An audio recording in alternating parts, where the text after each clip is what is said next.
Казвам се Димитър Шивиков, български генерал.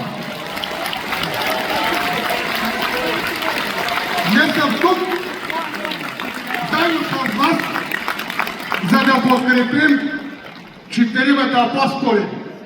Недялко Недялков, Петър Волгин, Виктор Папазов и Страхил Ангелов. Те са апостолите след 149 години от онова уборище. Днес България има нужда от нравствени великари, а не от безмолвни и подцепени кастрати. За да побеждава България, тя се нуждае от възвишени характери, каквито сте вие тук в тази зала. Станете долу и поръчте!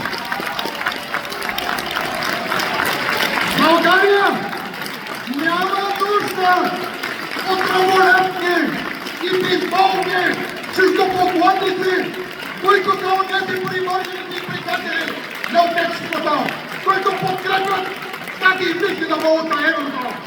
Тук сме цвета на нацията. И нов свете може да бъде откъснато. Една лиха от цвета може да бъде унищожена. Но не може да бъде спряна пролетта на възраждането на майка България.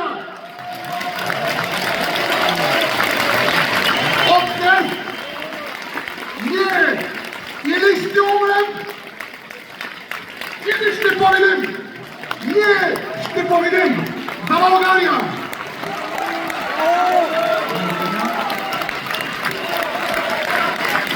Микрофонът